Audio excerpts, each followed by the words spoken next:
Good evening, dear colleagues and dear participants to the round table. Good evening, dearest colleagues, ladies and gentlemen. I would like to welcome you to the round table, the Petrochemicals of Tomorrow, Middle Powers Role. I would like to greet our speakers. Allow me please to introduce our presenters to you. Mr. Timirlan Nurkumbayev, Director of the Department of Downstream Technical Regulation, Ministry of Energy of Kazakhstan. Talgat Makov, Deputy Director, Department of Midstream and Refining, Ministry of Energy. We also have Chairman of the Management KMG Petrochem, Dias Dianov, CEO KPI Inc. Demir Hashimov, Chingir Surtayev, General Director, Abutadiyan, Chindayu, Deputy General Director, CNPC Aktubi. We also have Mr. Kabibullah Karimov, Department Director of Selino, and Dulat Salimbayev, Head of Intertrans CA. And we're going to be talking about the role of middle powers and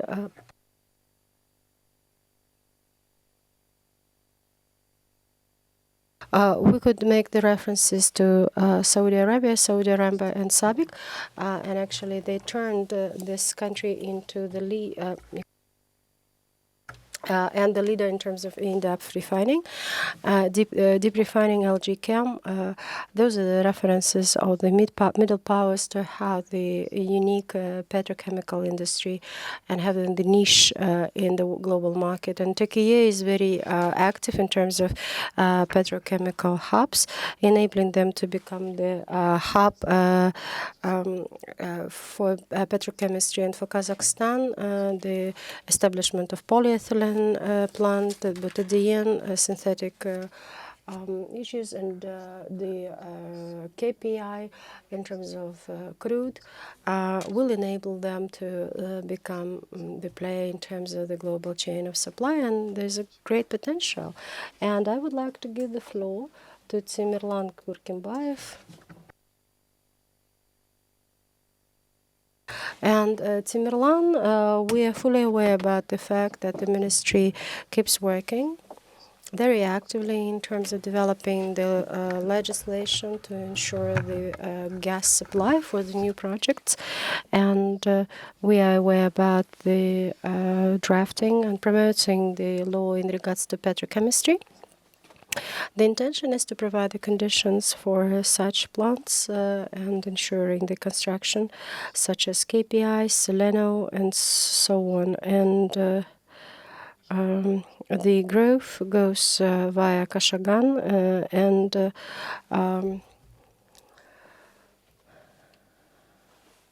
now I would like to give the floor to Timirlan. So Kazakhstan, there's a great chance of having the bridge with petrochemistry. So what steps forward do we need to take in order not to only use gas for exports, but to have gas petrochemical facilities? Thank you. I would like to thank Kazanergy for your invitation and putting this event together.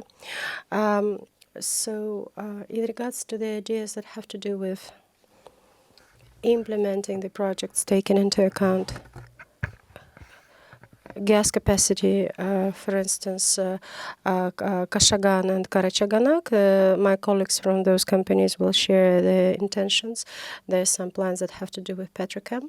And what we know for sure is that the projects that have been implemented, such as KPI, thanks to TCO, again, Butadian and Bhutan. The colleagues will keep updating you. So actually, in brief, I want to say that Petrochem indeed is the new direction for our country. The president, in his most recent union address to the people of Kazakhstan, said that there's a need to proceed with the large projects in Atarau, Pavlodar, in Petrochem. And I want to say that we have repeatedly gathered together and we raised very important issues, and people are joining.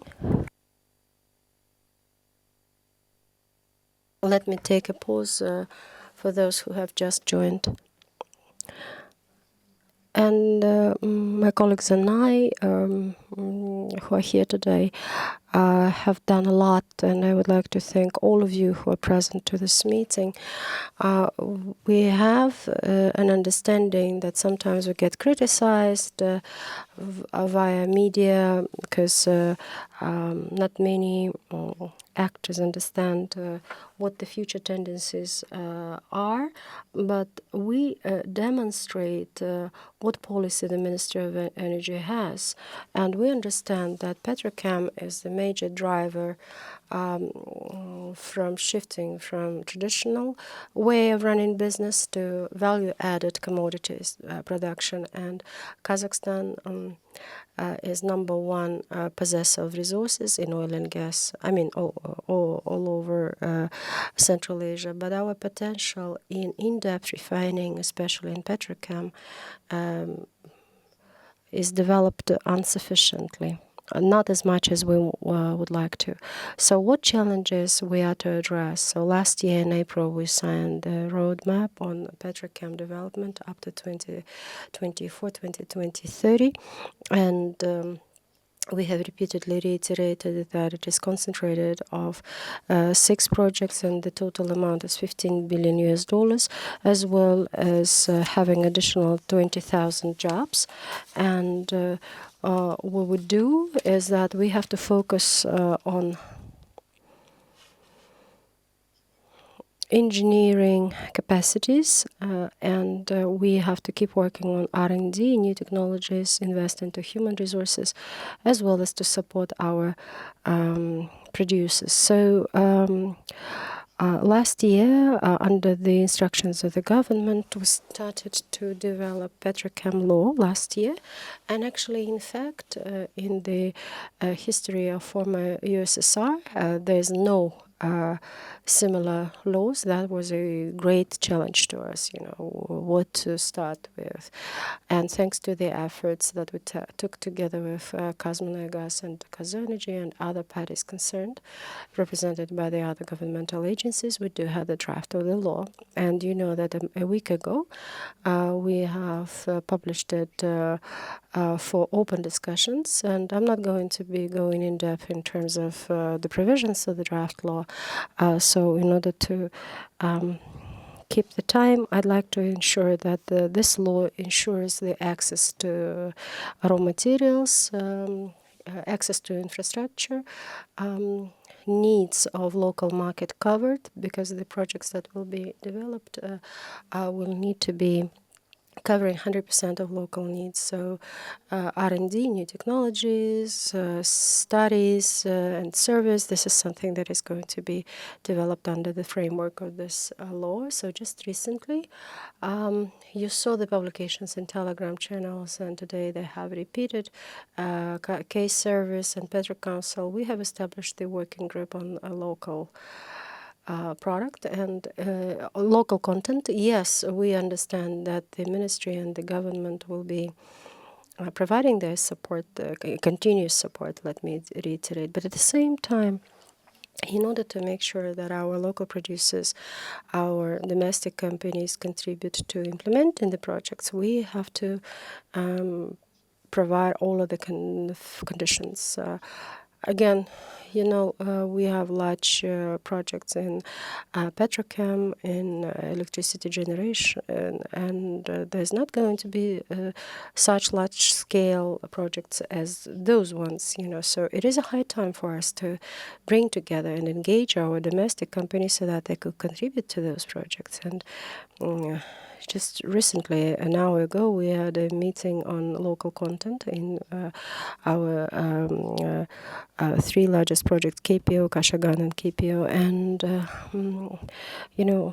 our companies do have the necessary experience, competence, and financial stability.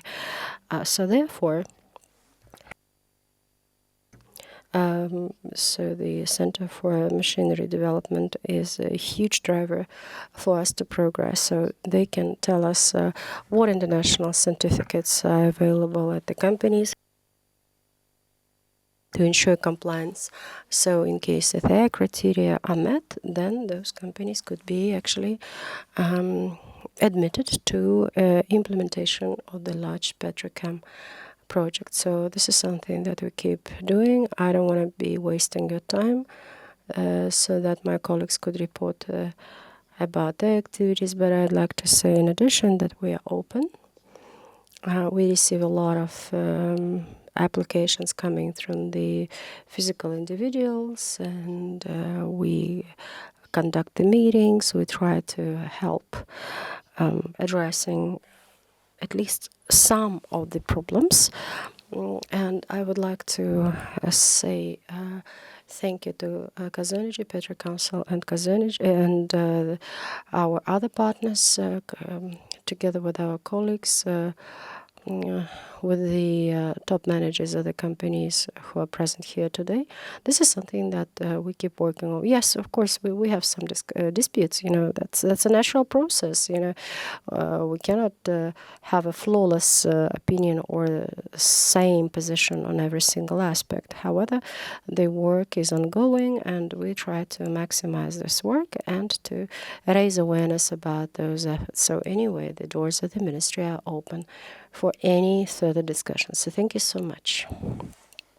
Thank you, Timirlan. And I have a clarification. So Kazakhstan, in accordance with the Ministry of Energy, has increased the gas production from 59 billion to 74 billion cubic meters by 2030. So actually, have you envisaged the increase in terms of production capacity? And what about the trade gas distribution in order to ensure the export of high-end products? Thank you so much, Daniel, for your question.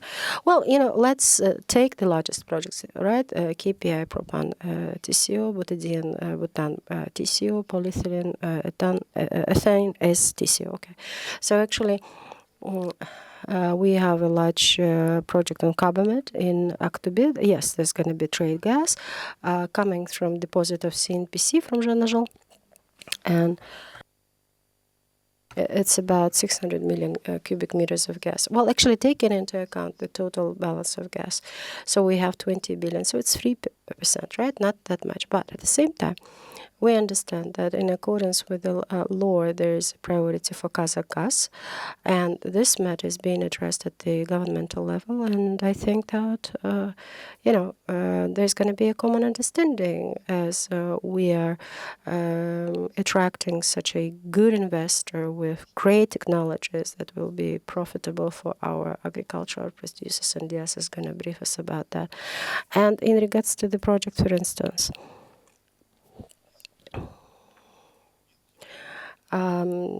smaller projects of smaller caliber, Petrochem, for instance, Shekha and TB, they do have raw materials, but again, going back about the projects, we have to concentrate on the capacity, on the volume of potential production. Together with Kazakh Gas and with the companies, this is going to be the issue to be addressed altogether. Of course, the guaranteed raw materials is to be supplied, and within the framework of the current law that we drafted, we envisage to have sub-laws, and we will later publish those sub-laws once we're in a position of having the consensus, because this is a very fragile and delicate issue.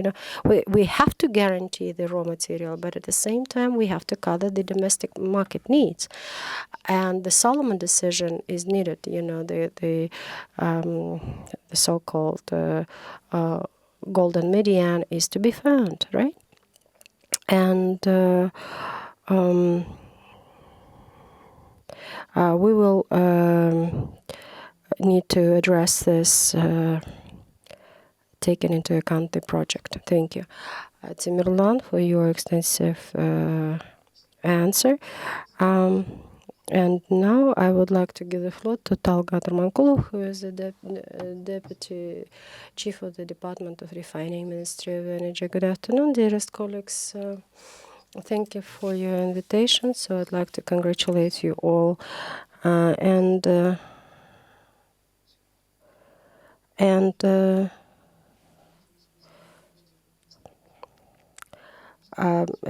let me brief you about the proposals of the ministry. Of course, deep refining of hydrocarbon gases, and we also had the ideas that were proposed by the government. I think that this will interest our colleagues to include our potential investors. So actually, the president for the last couple of years has made it very clear that we need to shift from the extractive industry to in-depth processes. We produce 90 million tons of crude, and that's great, but what we refine is only 17 million tons per year. So actually we refine every single fifth barrel of oil. So actually the ratio in OECD is 1:2 or 1:3, but in our case it's unfortunately 1:5. And actually we have a huge potential in regards to deep refining.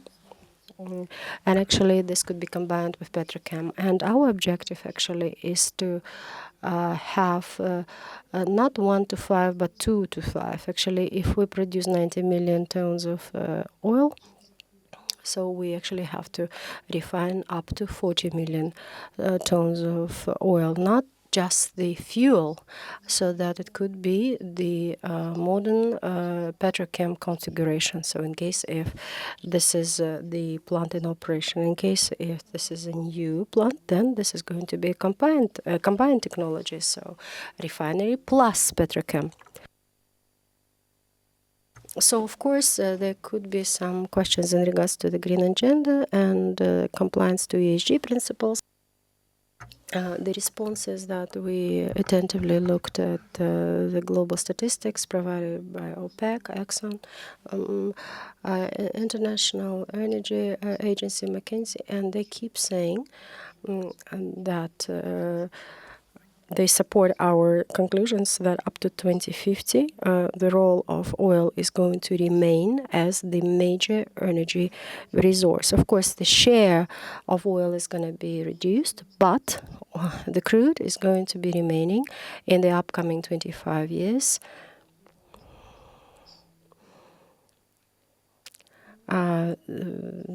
It will keep the most important role.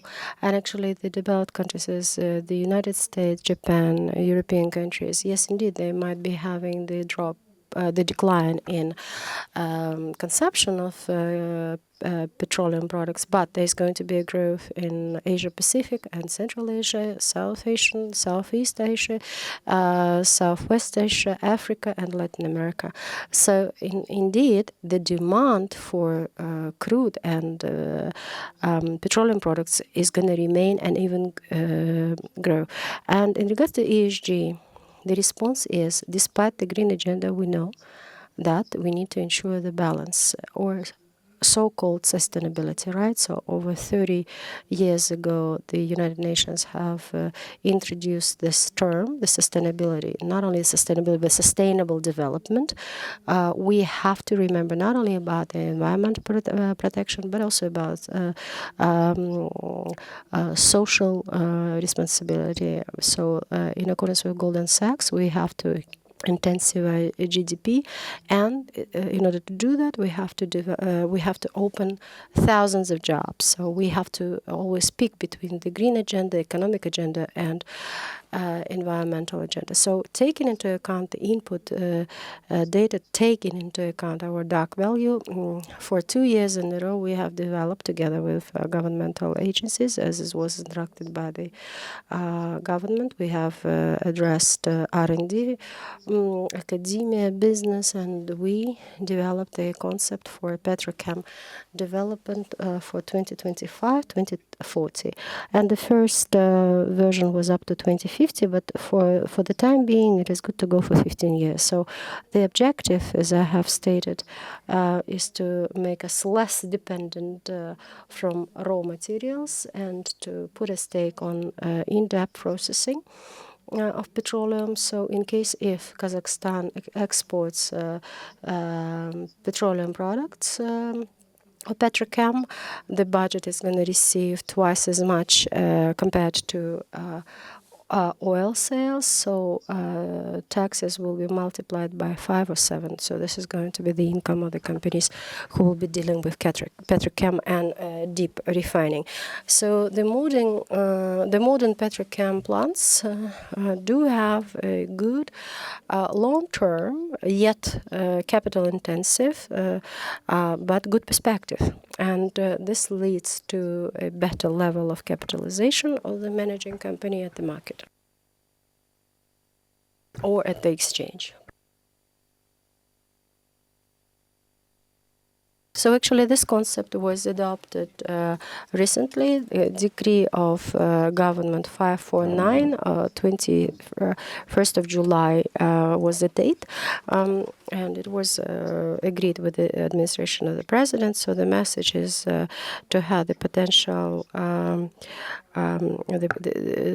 the potential investors to have this stable policy for the years ahead, right? And at the same time, there is a serious support from the state. So why 15 years horizon? Since these projects are capital intensive, we have to calculate the financial models, and the horizon may vary from 15 to 30 years, so that the investor is too sure that it is not just about the investment, but a long-term commitment and a better capitalization of the company. So besides to the fact that we are going to be expanding our current plants, our focus is on of course, it needs time. It needs. We are at the stage of drafting the feasibility study. So actually, modern refinery plus the petrochem with the capacity of not less than 10 million tons per year of crude, and the assortment of commodities have to be flexible depending on the demand. It could be either fuel or petrochem. I would like to draw attention to the thing which is clearly known for you. The petrochem has the two key directions of the potential growth. The first is for gas within the petrochem, which is covered on the benzol and paraxenol only at the moment, and the petrochem is transferring through the synthetic synthesis to the different form of products, including ketones, multi-atom alcohols, and so on. And that's referring to the quite high costs within the market. And sum it up, first of all, we have quite comprehensive conception adopted officially by the government. Apart from this, so we do have the close attention and support by different stakeholders, including the government. And also, based on this, potential investor can clearly see that the governmental policy would be predictable, and so throughout a very long period of time, you can have a forecast. And also, on this closest step forward is to analyze the location configuration of the plant, and also to discuss the future process from different perspectives. That's it. If you have different some kind of questions, you may ask me. Thank you, Tolgat. I have clarifying question. You mentioned that the Kazakhstan has the aim to improve the processing capacity and have the refinery plants with the total capacity at least 10,000 tons. So from your perspective, what we can do in terms of improving the capacity, in improving the old ones or building the new ones? Thank you so much, first of all, to enlarge the capacity of the current plants and then to introduce the new ones. At the initial stage, for instance, now we have 17 million tons of processing. Not so far ago, we finished the Aktau bitumen plant till 1.5 millions. Gradually, we plan to improve the capacity, enlarging the Shymkent refinery plants from 6 to 12 million tons per year, enlarging the Pavlodar petrochemical plant till 5 million tons, and also in Atrau city till 6.7 per year in tons. In total, we have up to 20 million tons per year using the current potential capacity of the plants. And based on our estimations, so we found out that the optimal level, at least to have 10 million tons per year. In total, with the closest 15 years, we'll have around 40 million tons per year. And for the ratio of the refineries and the oil, I would like to impose the question. Thank you for the information you've shared several times. You've mentioned the stability, and I'd like to hear more of what kind of stability you referred to. The stability of the legislation or providing the guarantees or the currency rates. What kind of stability you referred to in terms of direction? Because we do understand that that is the thing we all want to achieve. But what kind of directions you refer to? I've spent quite a lot of time working with our Chinese partners, and I know that you forecast for the decades. And the stability refers to the following things based on the consumption adopted at the very high level by the presidential administration, based on the President's address to the people of Kazakhstan on the transition to have a transfer from the raw materials economy to the new form of the economy for the closest 12 years. And this here we refer to the refinery process and petrochem. It's been mentioned by the government also, in order to achieve such the great implementation of the projects, we would like to consider the further improvements of the legislation framework. And probably I've run too far, but the economy itself been able to achieve such high results with the help of the legislation improvements. Yes, we do understand we always receive the support from the government, but the situation is vice versa.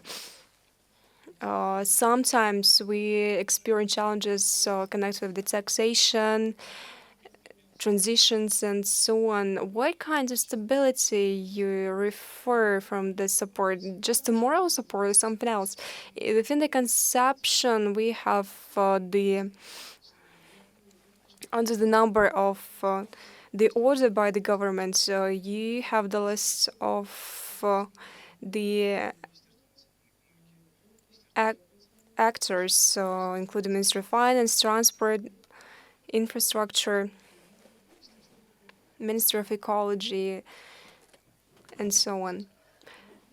So they are also interested in further use of the consumption and work in this direction.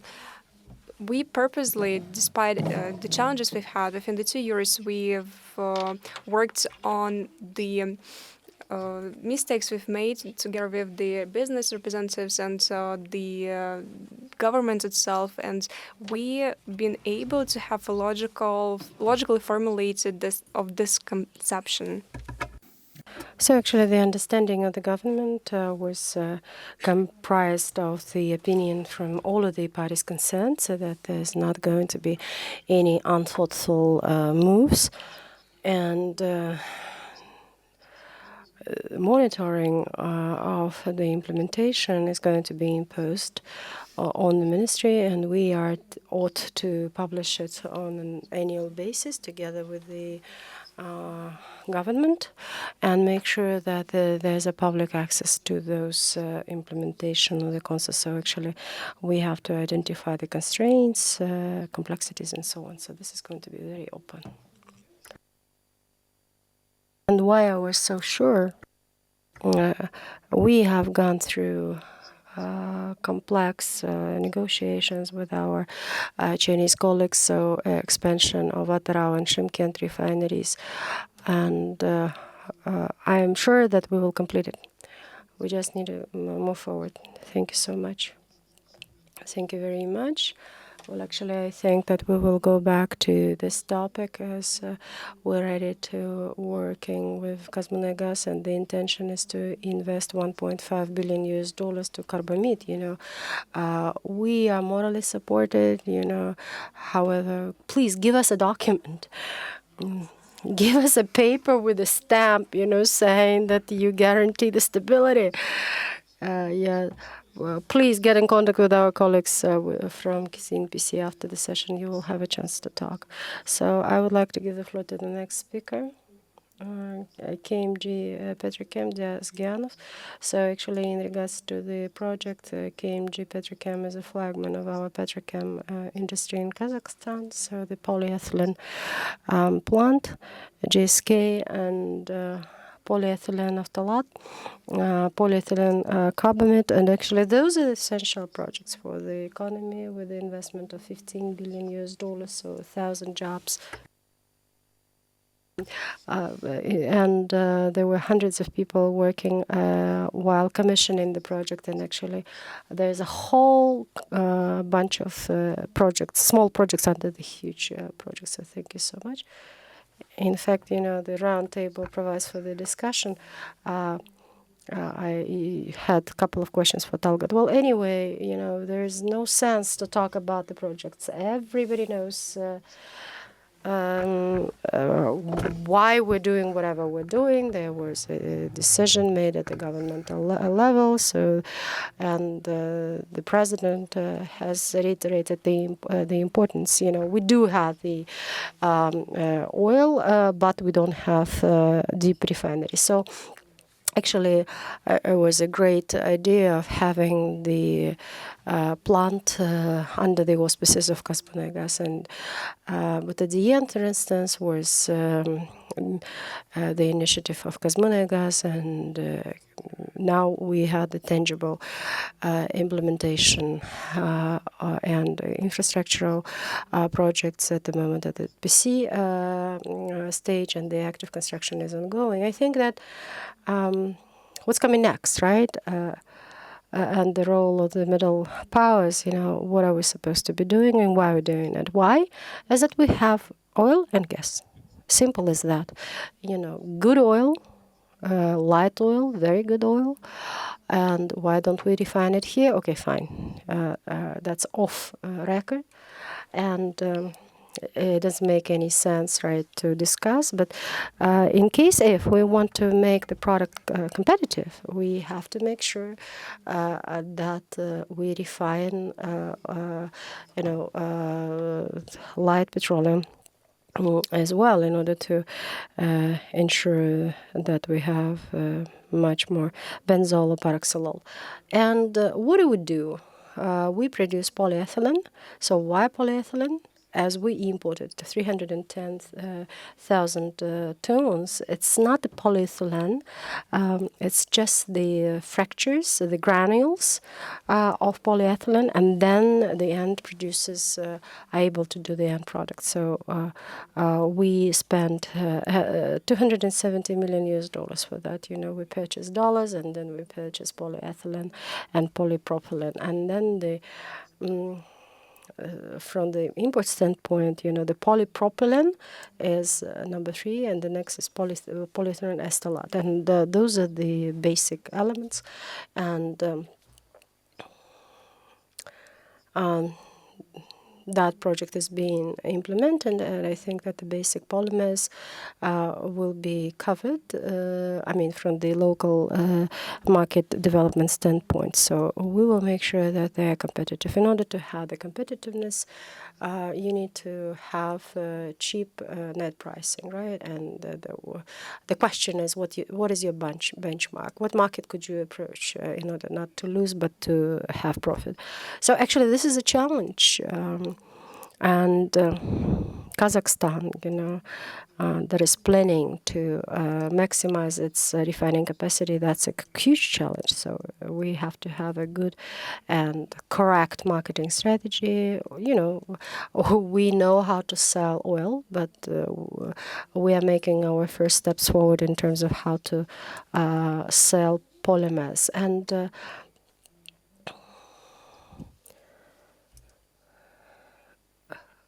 we used to be having acrylates, and again, that's the imported commodities, and as KPI is going to brief you about in depth. While having own production, we do have a chance to expand in order to seek for in-depth refining. And I support this idea, and we are supportive of the law in Petrochem so that there's clear understanding for us, for investors, for operators, for our future buyers as well, to include those from Kazakhstan who will be making the final product from our polymers or Petrochem products. I have my colleague with us here today, and I believe that there's a good climate in Kazakhstan, and that we have, good investment climate. Without even having a law, a standalone law, I would like to thank our colleague, for attracting investments, for having the negotiations with the large businesses. And as a result of those negotiations, what we see is that we have more and more companies who are more interested in Kazakhstan, not only from oil marketing standpoint. Вернее, строительстве здесь завода. Считаю, And then within the plant construction, that is the great dynamics we've had, and I hope that those dynamics would be positive for us. And for us, the key point is to continue to have developments in the petrochem industry. Quite soon we'll announce several projects, even beyond the Kazakhstan, regarding the specialized chemistry. It will bring us to the points where we will have more demand on this within the country, and we will have more work in this direction. Thank you. Thank you, Jess. I would like to clarify once again. You mentioned that the Kazakhstan is still dependent from the world of polymers. We've imported it a lot throughout the 2024, apart from polypropylene. The key positions are bring from abroad. From your perspective, is it realistic for Kazakhstan to create the country exporter of this production? Here we need to understand what kind of the polymers we refer to. We are exporting several types of polymers, so some polymers are not covered by us, unfortunately, but it's quite expensive, and we are not the producer, but that is why we are not able to produce certain things. For instance, we have one project on the production of the particles for the vehicles. And unfortunately, due to some limitations in the process, we aren't able to produce larger things. But I do think that till 2030, we need to have the sufficient capacities, which will cover the needs in certain types of polymers. But we need to cover more in terms of specific chemistry. And unfortunately, apart from powder pad, no one is able to process polypropylene with the huge investments, because they are able to use polypropylene in order to produce carpets, and I think we have a huge potential in this regard. For this purpose, we need to have the sufficient investment for the Kazakhstani business and future work. And I've been on the plans. This carpet is sent to the China, Tajikistan, Uzbekistan. We need to have more cases like this to be able to produce polypropylene and its forms, and then to export production abroad. The ready-done production. That is the key target for us, to be able to make sure that our refiners do have a chance to ensure value-added commodities. We keep saying that it is 20-fold more expensive than the raw gas. Thank you so much for your extensive answer.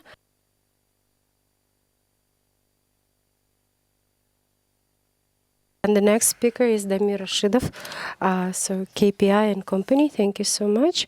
Thanks a lot for giving me a floor. And I would like to say that we have been discussing the perspectives of Petrochem, but indeed,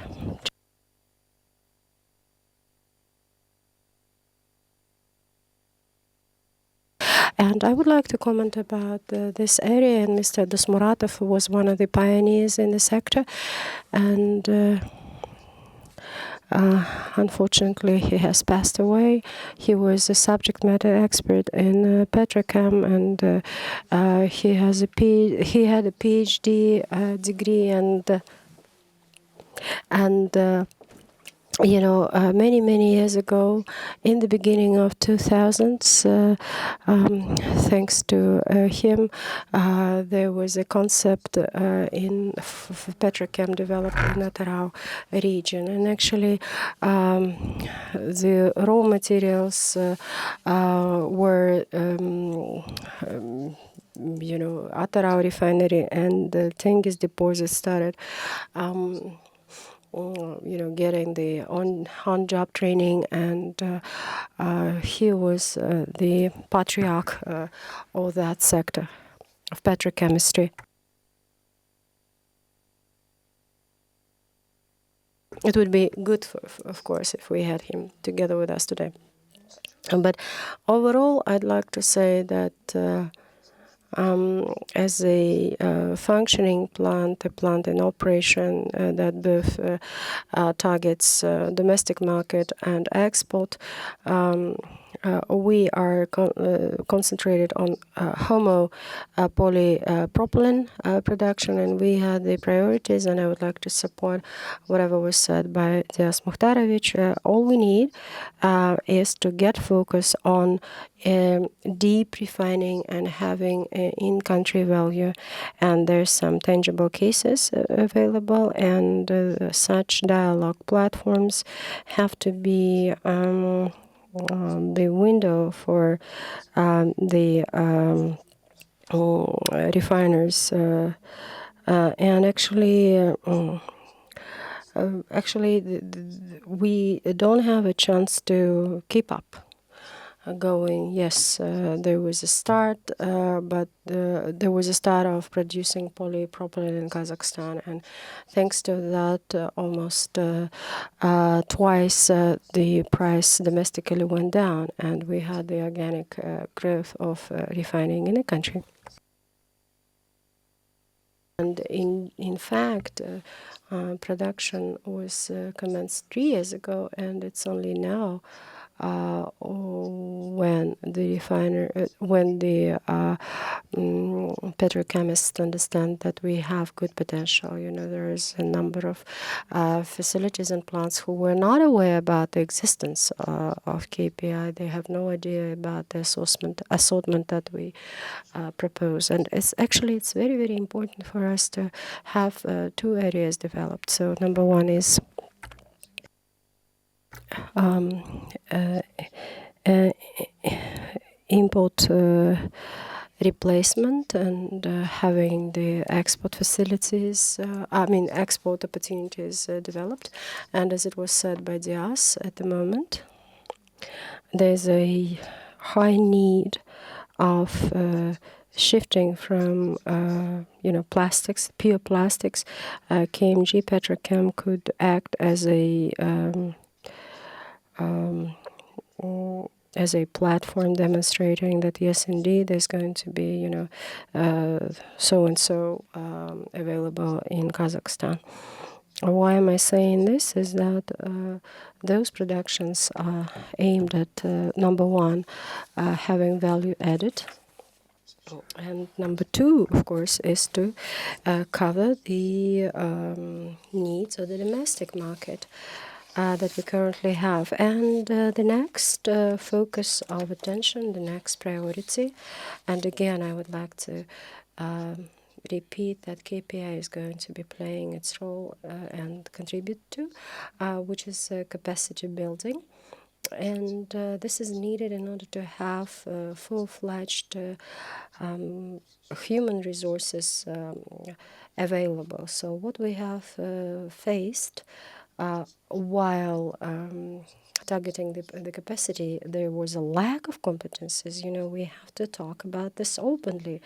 We did not have facilities of that caliber and modern technologies of this kind. And together with Selena, KMG, Petrochem, and Butadian, we have to have the policy of having the ops human resources reinforced. Those are the practical issues, but however, this is going to be impacting upon the resultfulness. And actually, those projects are implemented in order to keep functioning, and in order to do that, we got to have the full-fledged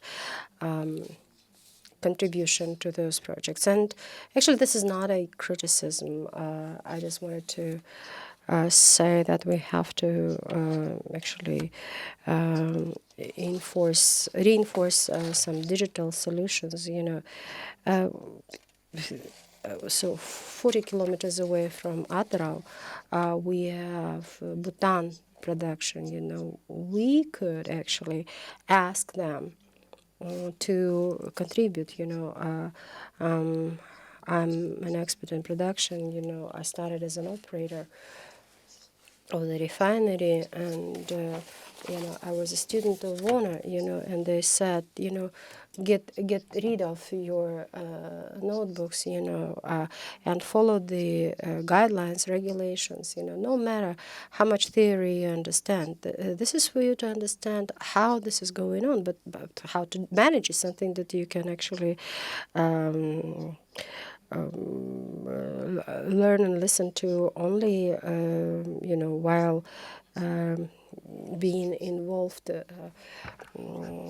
directly. So actually, you have to keep concentrated on these items. And the next,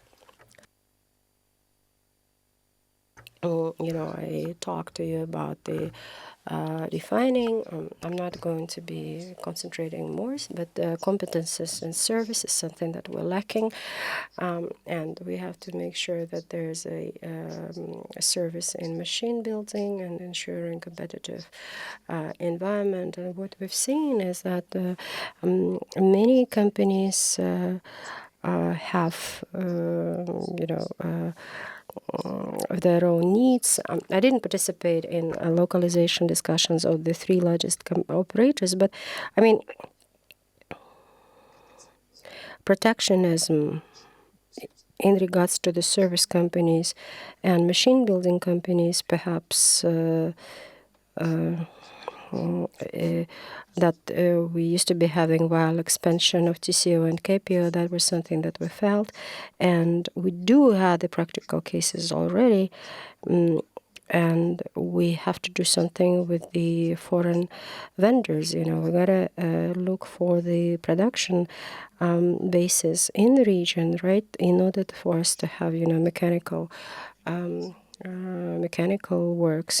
Either there is no machinery park, or unfortunately, many service and machine building companies are, spoiled with the pricing. As for many years in a row, there was protectionism in regards to those service companies. By any means, the local content again leaves much to be desired. This is something that I'm facing on a daily basis in my business. So again, you touched upon the Petrochem law, and yes, indeed, the initiative was rightfully raised, and previously we would not have a full understanding because we didn't have the actual cases to support this. So KPI 3 to 4 years ago, we kept saying that, we do have the practical cases. We have a lack of legal regulation in certain areas, for instance, using international standards. For instance, TCO and COC, they do have intergovernmental agreements so that they could have their own standards, and nobody is going to be checking them, right? So we had to adapt those decisions, and we would need to waste our time and money in order to, have those Kazakh standards that are the rudiments of the Soviet era. Those are the standards, conservative norms that were good to go back in the 60s or 50s or the last centuries, And this creates a lot of complexities, and the same standards, they follow the international standards, just across the road in COC have no issues, but at the same time we had the standards of CEO HAZOP, we use the same things, we could do it, but, we're limited and constrained. And the second thing is the norms for capacity development. Nobody has an understanding of how the capacity is to be ensured. The project facilities Seleno and Butadiyan are going to be facing the same issue, I have no doubts. And, the sales of your commodities and putting into operation is an issue,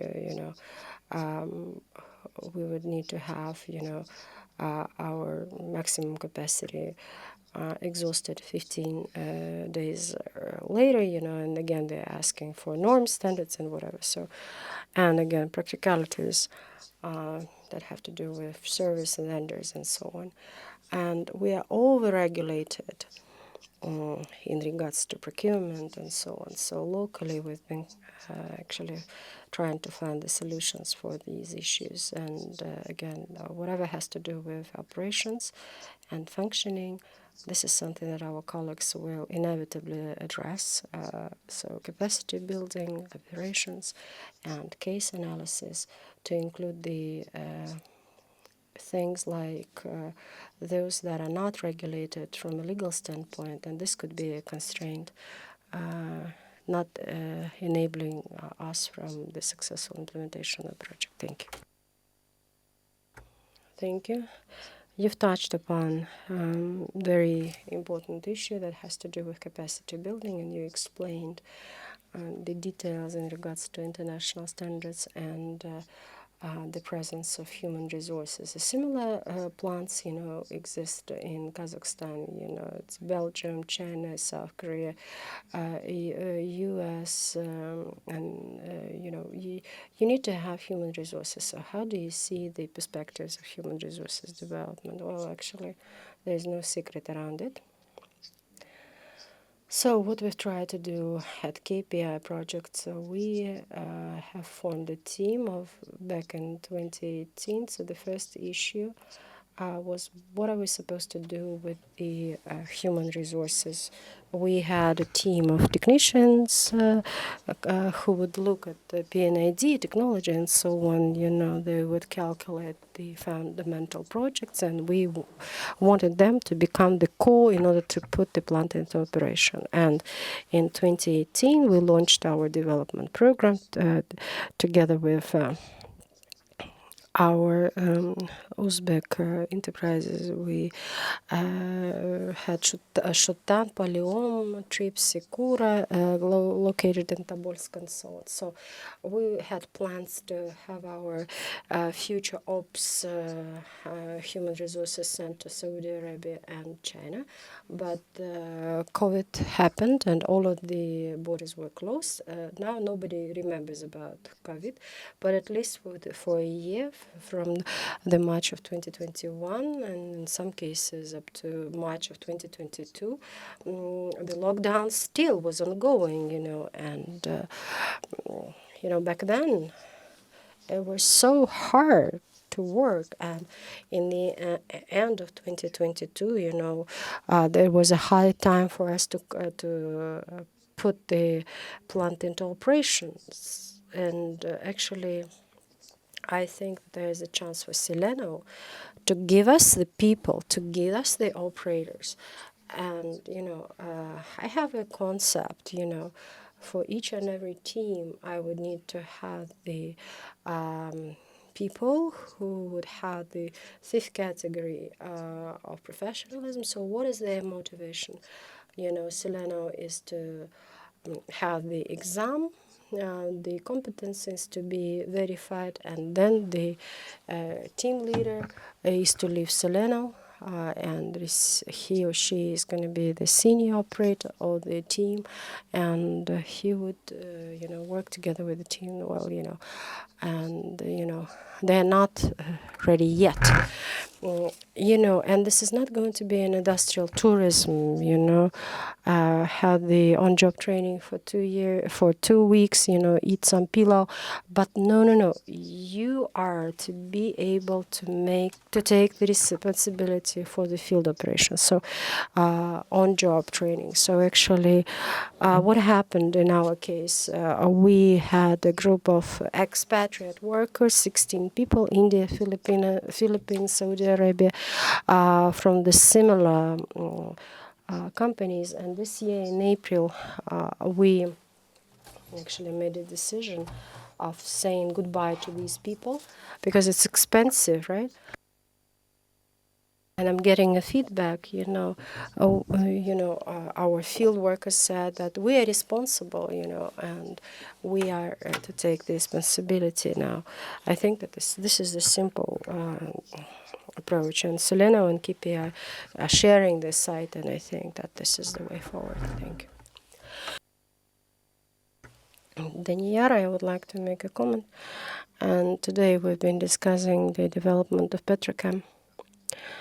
And Diaz and Amir are facing the issue that has to do with local content and pricing in polypropylene, for instance. And Kazanergy made a good platform.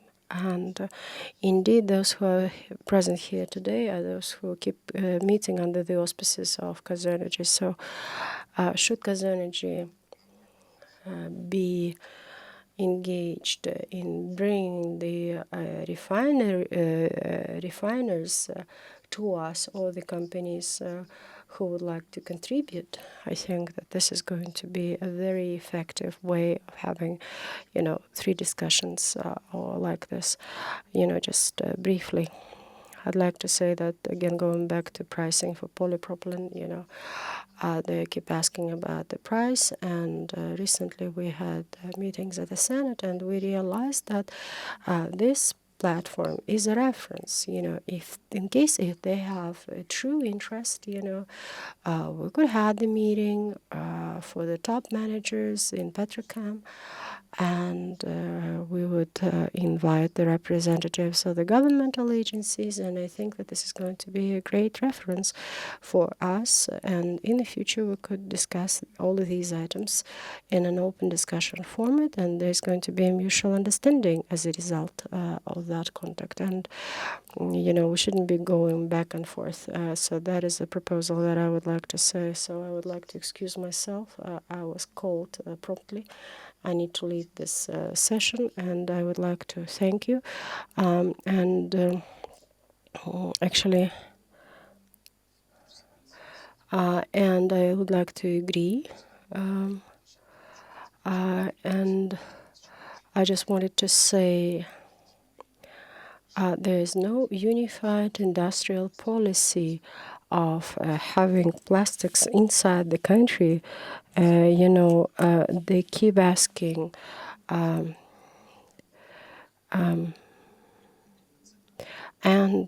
actually, this is nothing but the margin of the refiners. And for instance, cement producers, they use different packages, right? So how should we ensure the added value,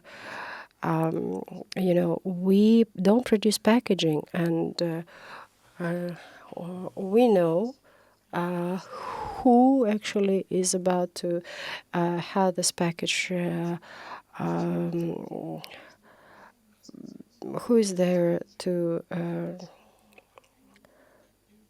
We are ready to provide discount, and the end product will be cheaper.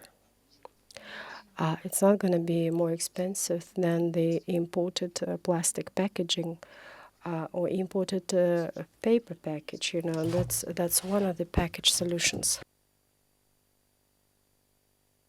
But in fact, we're going to have a more extensive approach. When we have traditional, traditional commodities, we could replace them by plastics, so that we could, explain what to propose. In fact, Kazakhstan, as you know, is the organization that we support in regards to developing the draft law on petrochem, and we're ready to provide a platform for the issues that you have tackled today. So we're open for the dialogue. Yes, just one aspect. So facts. So the capacity in Kazakhstan, the need in cement bags is 47 million pieces of bags, and a million bags, and they're asking for discount. Although I know that abroad, they could have 10, 20, 30 million bags, and of course, they are more competitive than us, and we propose to do the following. We're going to be providing you with the offtakes from the consumers. We will provide you with the discounts, and here comes the package decision for you available. Thank you, Damir. Now, I would like to give the floor to Cengiz Surtayev, General Director Butadiyan, please. Thank you, Daniyar, for giving me a chance to speak. Good afternoon, dear colleagues, dear friends of the session. To the forum, I would like to thank the organizers for your invitation and for putting this session together. And I would like to congratulate Kazakhstan with your 20th anniversary, if I'm not mistaken. So you're celebrating a jubilee, and I would like to wish success to all of the present today. So in regards to the topic, as it was said to you before, and in fact,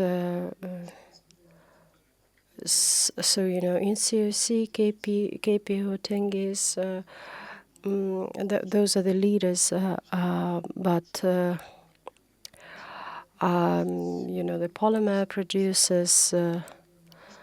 So we have three plants. So the pioneer is KPI, and then we have Selena and Butadiene. And so actually, they could be the largest companies in polymer production. So actually, the role and perspective of the middle powers, and I would like to support my colleagues in whatever was said. And in fact, if we address polymers, butadiene, Selena, polyethylene, polypropylene in polymers are the basic polymers, and in the future we will need to have a great deal of those materials. We will need to scale up the production, and as it was said before, yes, indeed, we produce polypropylene and polyethylene. Those are the polymers, and butadiene is the next stage. So with copolymer, so it's butadiene and esterol. And I guess that we have to readdress the concept. Наши заводы все построятся, запустятся, и дальнейшее. And if God permits, our plants will be put into operation. So our next stage is to not only develop petrochem, but the gas chem should be interested in shrinking the prices for polymers in the future. Actually, there's going to be an inevitable perspective, mononuclear, the simpler, the simplest fats, ketones, aldehys, alkalines, aroma oils and so on. So actually, those are the copolymers that are needed for the future polymers. So again, we're not talking about the copolymers. This is something that we need to have an opportunity to have a solvent and reagents in order to produce the polymers. And indeed, the solvents, for instance, at Atarau refinery, paraxylol and benzol. This is something that gets produced at Atarau refinery. But in order to have a solvent made for polymer, hexane and cyclohexane are the solvents. It's very expensive, so therefore we have to purchase it, and indeed we purchase it elsewhere. But in the future, if the roles are identified more clearly and we would have the solvent produced in Kazakhstan, then the net price is going to go down. So benzol could be actually taken from Atarau, and then we would have it hydrolyzed, and then we would come up with hexane and cyclohexane. And actually the net price is going to go down, and actually, we could look at the future perspectives, but I would like to approach. We have a great potential of chemical industry in Kazakhstan. So whatever was said by my colleagues, in addition to that, there's going to be expansion of capacities, and there's going to be the fourth plant built. And this is an absolutely rightful approach. It's high time for us to have the fourth plant constructed. So perhaps we need to start engineering works. But in this regard, I'd like to say that much attention is to be paid by the Ministry of Energy, not to the production of gasoline, but also to concentrate on aviation, kerosene, and to have more fuel of that kind produced. This is more than gold, you know. Aviation transportation is expanding, and civil aviation is going through its renaissance era, and you know, so aviation kerosene followed by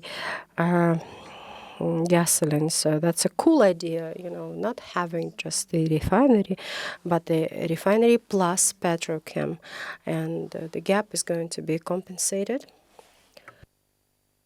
in the form of solvents, reagents needed for gas chem in order to produce polymers. And we need to actually support the idea of producing the catalysts. So should there be one more plant, and in the petrochem we will have 3 more gas chem plants, and they will need to have the catalysts consumed.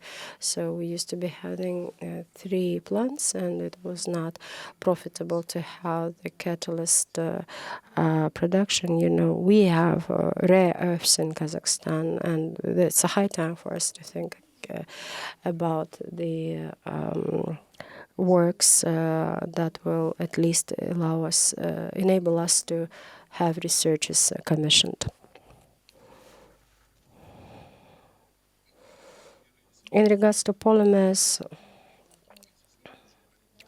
I think that we need to actually target the production of the needed reagents, and as you see,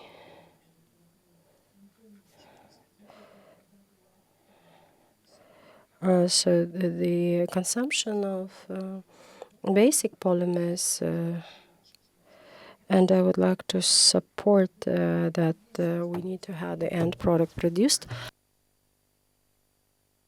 And again, we have to engage our business community. We shouldn't be just selling the polymer that is going to be, you know, processed elsewhere abroad, and then we will, you know, be buying the product with the added value, and you know, as well as the plastics and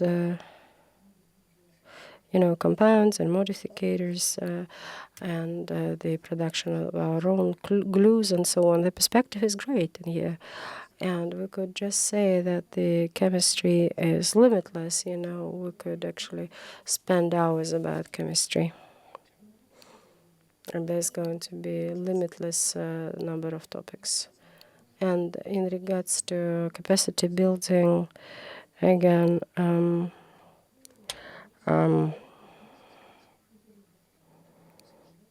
yeah, so I heard a lot in regards to competence of students. You know, there's a lack of competence in students. I would like to say on the contrary.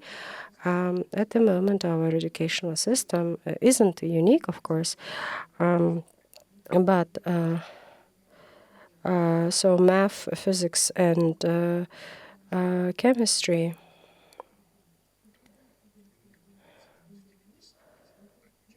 they're good in terms of theory.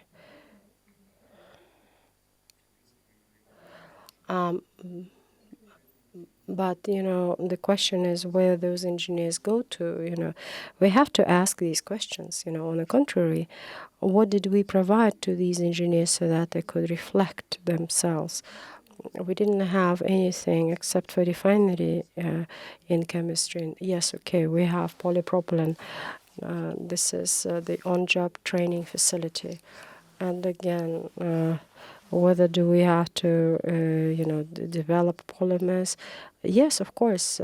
We are to have the engineers, the experts, and of course, having the plants or this capacity.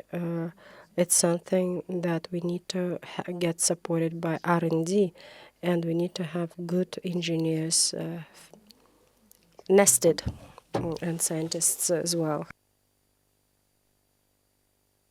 we are to develop our own technology, and I can say that the next step would be as follows, as our colleagues asked about the free whales are good to go and proceed in accordance with international standards,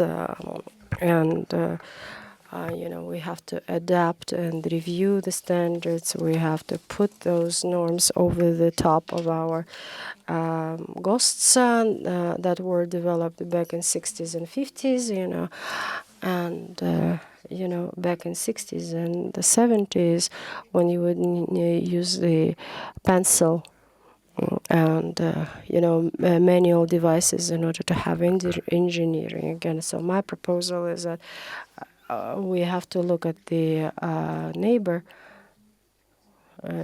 People's Republic of China. What did they do? Yes, they were trained in standards, so they adopted those standards, and we keep saying that we're going to be modernizing the standards, and at the moment our standards haven't been modernized. They were just added, right? But our neighbor has in fact modernized this and turned it into the GP standard. That includes both international standards and some portions of the GOSTs. We are running a number of projects, and we have faced the GP standards and the approach that they have. So actually, education and equipment, ICANC. So those are the European and American standard. But in terms of construction, we have to have, a collaboration between the GOSTs and international standards. So actually, the load per foundation was something that was left in accordance with the GOSTs because it's less expensive, and it's SME&C, it's more expensive. So you need to spend more metal for foundation. But in terms of the energy potential, so actually we had the explosion and the reaction, but and because of that, we had the the gaps and GB standard. They have a new approach. They approved the NC standard, and they are entitled to make the installations 50 meters away from each other. So actually,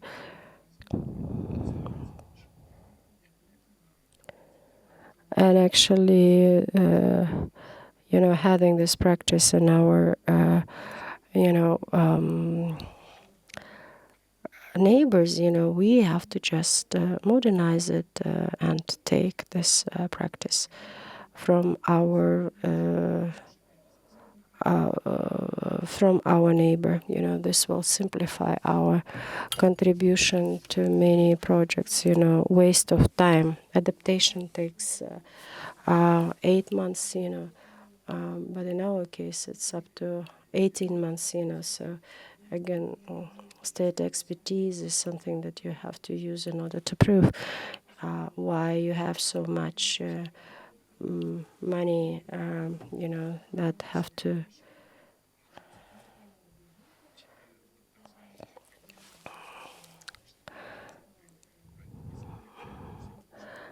and this is not in compliance to modern reality, and you have to prove it. That's a separate topic. Actually, in fact, this full-fledged, that's something that I hear a lot. Everybody keeps talking about local content, but local content. Again, going back to the largest projects. Okay, fine. They made it great. They have great indicators. But why are they so great? Number one is the pricing.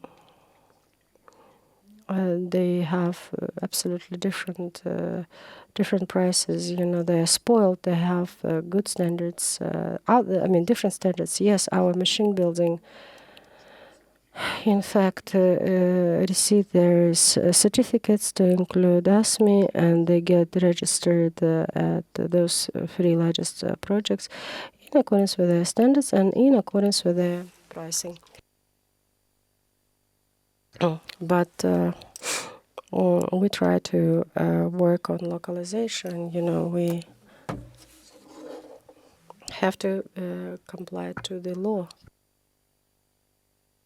Please produce whatever we have to ask for is to be in compliance with our law. Okay, so that's a two-sided coin. And again, in case if we're going to be tackling those issues on standards and norms, the localization issue will be taken off the agenda. Again, it is going to be directed in the right direction, and there's going to be a positive decision received, and this will simplify everybody's life. So briefly, this is it. Thank you.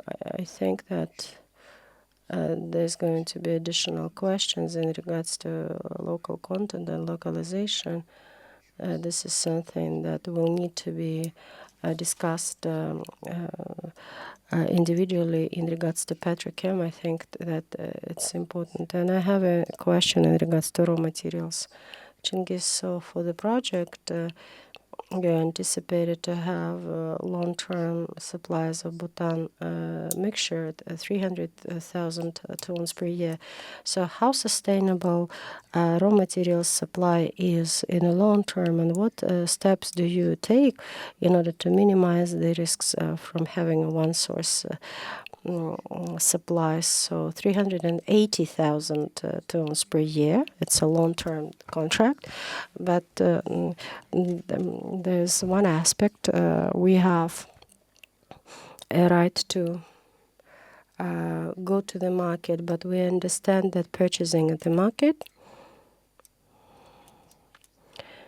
there's going to be a different pricing compared to TCO. But we will need to think about the following. Should there be a progress in Kashagan and Karachaganak? We will need to actually address it. So we do understand how much gas they inject into the reservoir, so perhaps they won't be able to share.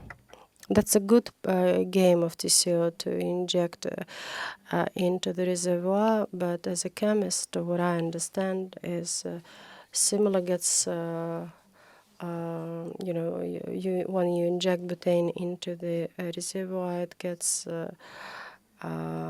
actually lost, and the useful hydrocarbons are getting supplied through the pipe. So yes, you touched upon a good topic in regards to capacity building to include R&D. Yes, we had a decree on having the specialized institute for petrochem and refinery, and tomorrow we will meet with the Ministry of Science and the Committee of Science. And if you have some more in-depth questions, we will discuss it. And in regards to human resources, we talked to the Ministry of Education, and we approved the program, and together with Utyabayev University, Atrau Oil and Gas University is our partner. We developed a baccalaureate degree called Material Studies. Why Material Studies is they look at polymers in particular. So it was a joint initiative, and for polymers, it is 720 academic hours. and this curriculum was approved last year. And now we have the baccalaureate degree. And now in Attarau, we have 25 people studying in Attarau. And this is in regards to higher education institution. In regards to vocational training, Attarau Polytechnic Institute actually was used as a base for having vocational training courses available in organic chemistry, and high-tech organics. And in this regard, again, we keep working, and totally we have 25 people each. And the curriculum was handed over to Polytechnic Institute, and it was approved by the Ministry of Education. And currently we have in total 75 people studying. So actually this program was commenced, and we're ready to share. If it's interesting for you, thank you for your questions and answers. I would like to give the floor to the next speaker. Deputy CEO Oktubimuna Gaschindayu, thank you so much, Daniel, for giving me a chance to speak. And definitely, I am a very straightforward individual, I don't like speaking for hours, Timirlan left, so that he doesn't listen to my criticism, well, actually, no, that was a joke, we meet often and we understand each other. So, in fact, I'd like to say that I repeatedly was saying about my claims towards the Ministry of Energy. Why? Because I spent half of my life in Kazakhstan, not in China. Not in Russia, but in Kazakhstan. So I'm so concerned about the future of Kazakhstan. This is so close to my head, to my heart. And the roadmap of Petrochem was something that we initiated 2 decades ago. So Timirlan mentioned about this, and the roadmap actually was initiated in 2024. But I have other questions as well. I think that the roadmap is something that we have to use only in an aspect of comprehensive approach. Gas chemistry and petrochemistry is something that is interlinked with a lot of other sectors. Damir and Dias mentioned about the end product, marketing. So where does this go to? So we have 25 plants. Okay, fine, but who is going to be the consumers? I make the reference, we eat 5 eggs per a day, but we cannot construct, a poultry farm in order for us to have just 5 eggs eaten per day. We have to understand and whom to sell to, the new plant, the petro gas hub, okay, fine. Those plants are getting closed, but you are just starting to build, right? Why? 2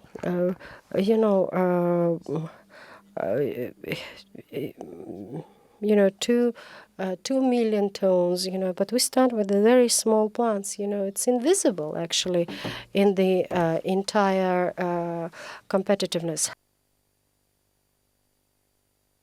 So again, we have to identify where we're going to, and then subject to those end consumers, we have to actually have the end products, and there has to be the plants, having reserved, so actually to sell the raw material is also a very complex task, right? But to provide, polymer is even more complex. I remember this session chaired by the Prime Minister on import replacement back in 2001. 80% of those plants are closed now.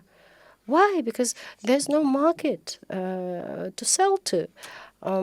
There's no implementation, no capacity. So railway, logistics, what tracks are to be built. It's not about gas chem and petrochem. We need to think about electricity, grid, water supply, and everything. So my question for you, sir, is in regards to Chinese and Kazakhstani relationship, is a synergy. So how do you see the perspective of our joint projects in between Kazakhstan and China in petro and gas chemistry? What are the most lively projects, whether it is joint ventures, exchange of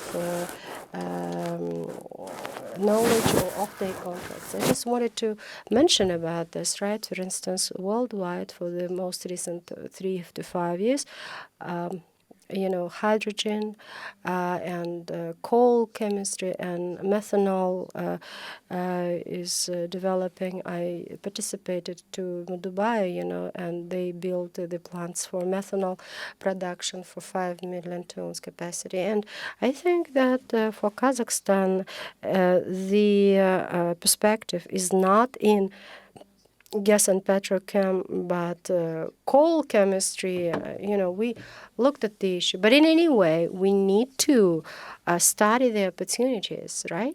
And once again, keep constructing, but it's hard to compete at this market. It's going to be very, very hard for Kazakh's products to be placed elsewhere. Of course, there's a great potential. I don't want to be arguing with that. But in case if the plan is to have the end product produced, then it would be more realistic. For instance, I don't know, carpet production or whatever. Nobody knows what to do with this polymer eventually. And again, Chinggis mentioned about agreement process. So design agreement takes 3 years, but it takes 1 year to construct, right? So there has to be international standards and an approach, which is very important because it is all about the immense expenses imposed on the investors, right? Paperwork, the 3 projects follow the international standards and the other companies couldn't do that, right? Everybody dependent on the opinion of the minister, or so that's all that I wanted to talk to. Thank you so much. I won't take too much of your time. And the next speaker is Habibullah Karimov, director of the department, Selena. So good evening, dearest colleagues, dear ladies and gentlemen. I would like to congratulate Kazanergy with 20 years of operations, and allow me please to brief you about polyethylene. And so this project is a result of a synergy within the industry, and the shareholders are comprised of Kazmunaygas, KMG, Petrochemical, as well as our partners from Russia, China, Sibur, and Sinopec. And their experience in implementing these projects worldwide reinforces our positions and minimizes the risks. The project capacity is going to be 1.25 million tons per year. This is 1% of the global percent of production. And as our colleague has already said, the project has to be immense, and polyethylene actually is the project that is going to be having almost maximum capacity, project capacity. So if it is more than 1 million and up to 2 million tons of polyethylene, then it is considered as more efficient. So in regards to financial and economic model, we plan to put the facility into operation in 2029, and up to December of 2028, we plan to complete the construction phase.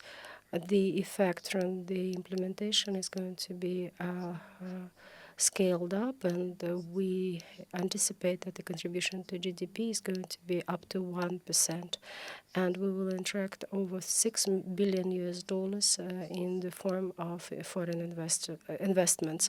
Besides, we will establish more than 8,000 jobs at the construction phase and over 800 permanent positions, while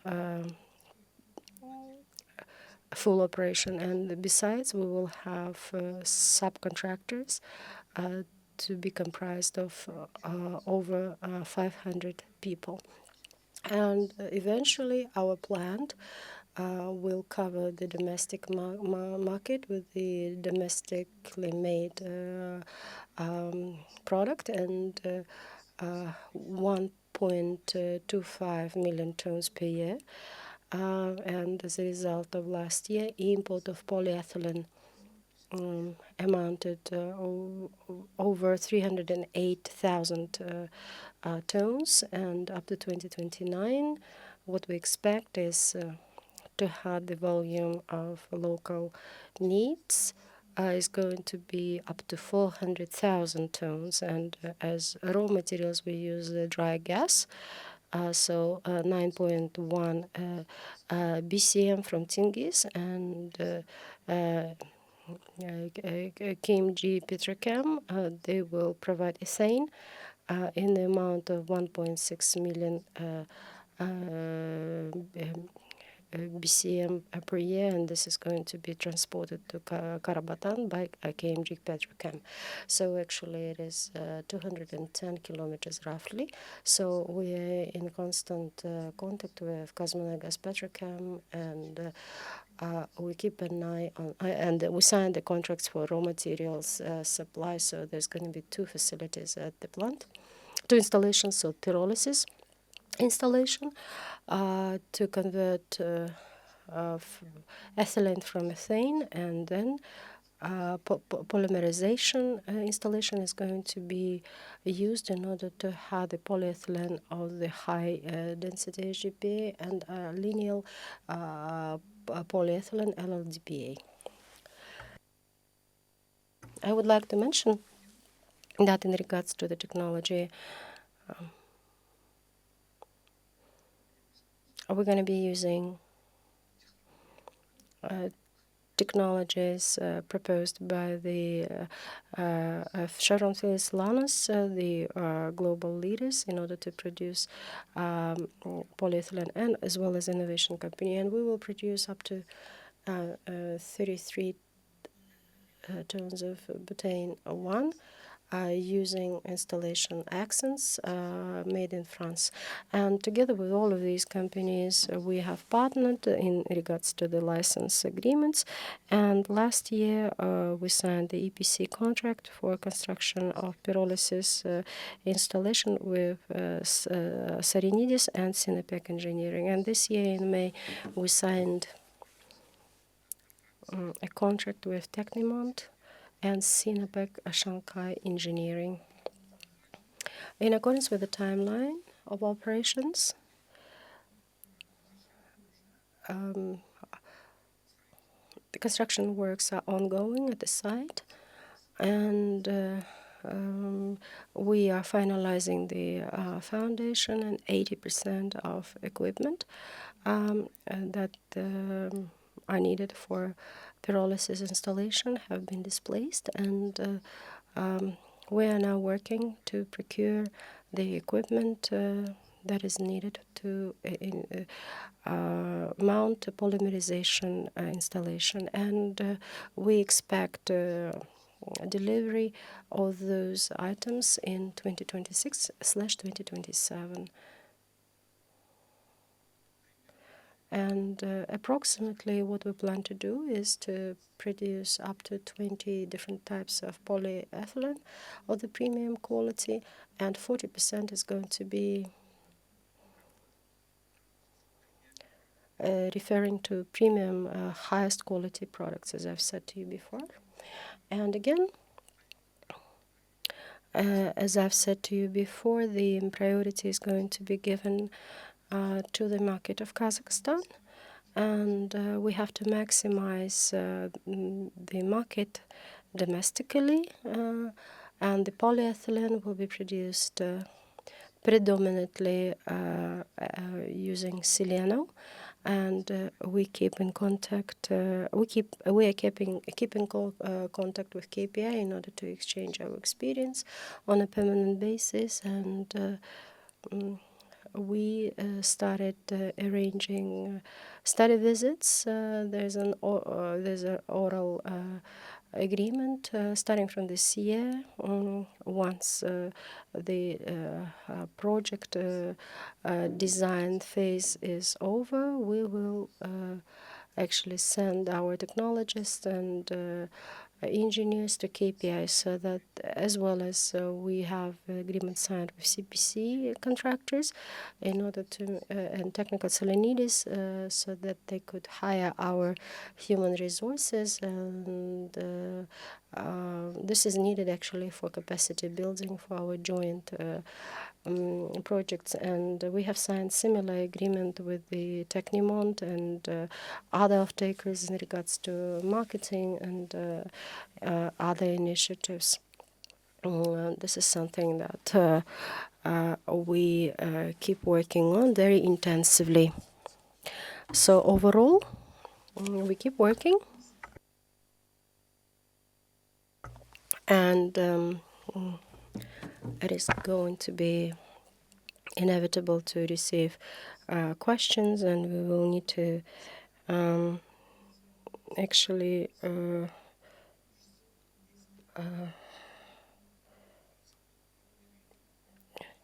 and actually and this is needed to actually have a chance for our people to be trained good enough. I have a question. So actually, in April of last year, we had an exhibition, and actually, in accordance, you have paid attention to the digitalization. So Rumors, Chevron, Philips Chemical, and there's some French companies and Spanish companies, and actually, in accordance with the the technology roster. So those are the technologies that are being used at the modern plants, right? And actually, could this become a benefit in order to approach the international markets or the polyethylene, whatever you have launched? Actually, last week we discussed the offtake. And actually,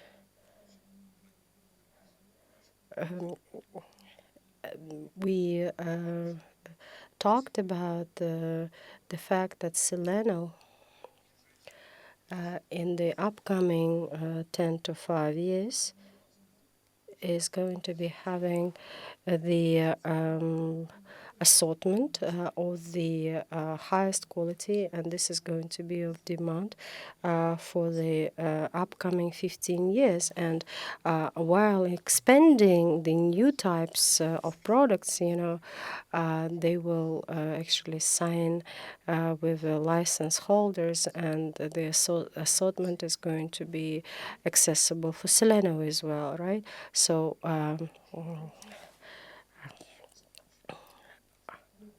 actually, when we used Chevron Phillips as a reference, they didn't provide us with the so advanced technology, and they wanted to provide us with MATEC technology, and actually, it is good, but it is old, and wear and tear. And, through Chevron, we actually insisted on having Martech ideal, and about 40% is going to be the premium product. Thank you so much for your answer.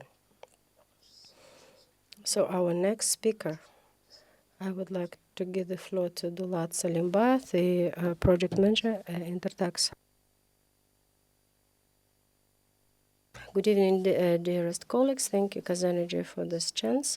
I would like to congratulate you with your anniversary. I represent Intertrans company, so we are implementing the private project on Ethelred, and this is a project of trade gasoline. So I was happy to listen about the law on petrochem, and we have contributed to the working group. So what does it provide to us?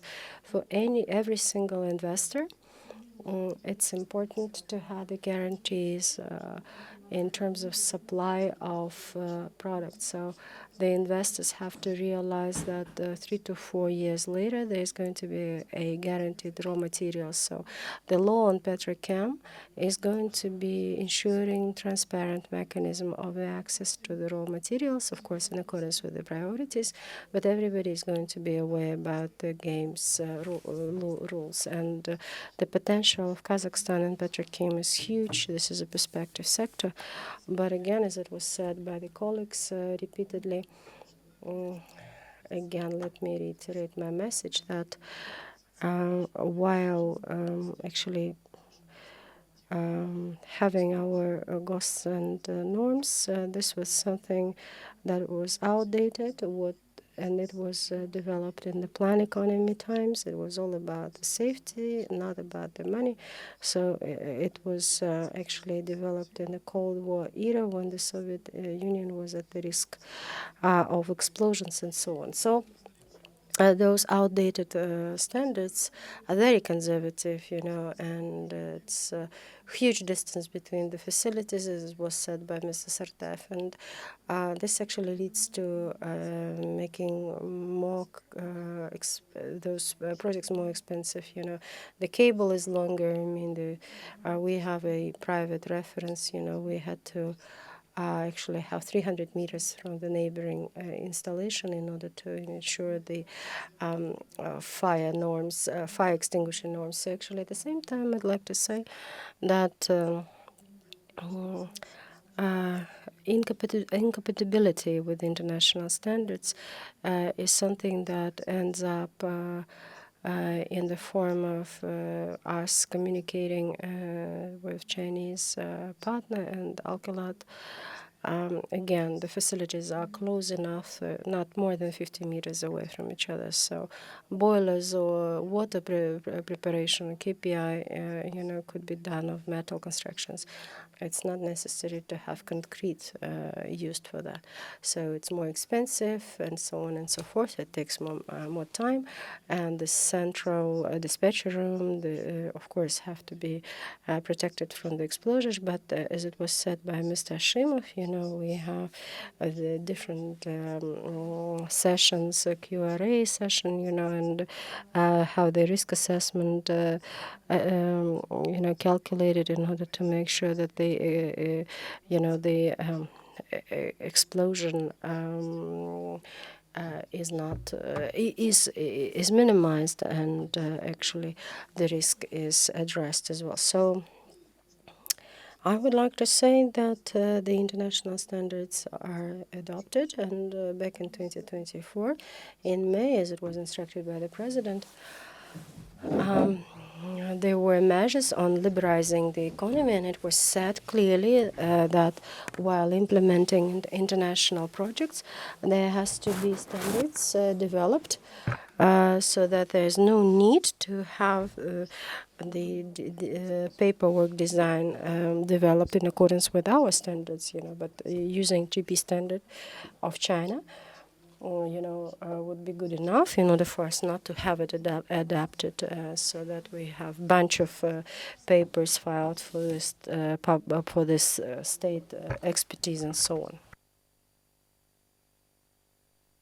this system keeps working, but there's always a but that actually covers all of the sectors. If it is the free economic zone, and this item or this sub-law could be used, however, there's a special footnote. Fire extinguishing and occupational safety have to be in compliance with the standards of the Republic of Kazakhstan. Okay, so CRI, your design paperwork is something that you have to adapt separately. Thank you so much. Oh, well, this is one of the items, and I would like to say that and I would like to support the Ministry of Energy. Timirlan said about the fact that there is a need to intensify the localization, and we used not EPC contract but EPS contract, but we had complexities. EPC contract is something that everybody is aware about. We could have engaged the Chinese company for EPC and construction, but we were interested in having more local content, and we have chosen EPS, where engineering and supply is with the Chinese partners, and the construction was given to the Kazakh company. And actually, the complexity is that it was so hard to actually have a borderline in regards to the responsibility, and Chinese would say, okay, fine, we will design everything, but, the construction is not our responsibility. Should there be no project capacity reached out and so on. So those instruments are not that developed, right? So perhaps we need to deal with the issue, and perhaps the financial institutes need to have a look at it. So we had a loan processed by the Bank of Development of Kazakhstan. They didn't have this instrument, and all they would use was EPC contracts. We managed to find a balance, and the balance was reached both with the Chinese partners, and now the Chinese partners will provide us with the services and in presence, so the experts, everything is going to be mounted, and the three parties will sign all of these documents that are due. So it would be great to use all of these instruments. So thank you so much. So briefly, that's it. And there's one more question to you. So the plant and construction in Pavlodar, Alkilata, enables to produce 100,000 tons per year. And this is going to be used in order to produce K5, the clearest gasoline at the moment, and actually this supports the sustainable development objectives. Yes, indeed. We refine hydrocarbon gas, and this is converted into butane fraction, and 100,000 tons per year. This is the final product. We use it for trade gasolines, enabling Pavlodar refinery to have K5 gasolines of AI95, IA98. So there's going to be less hazardous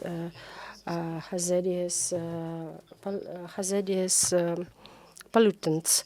Yes, they take a basic gasoline, and they add some alkylate, and they have the best quality gasoline, which is in compliance with the best standards and less carbon footprint. This could be a very good.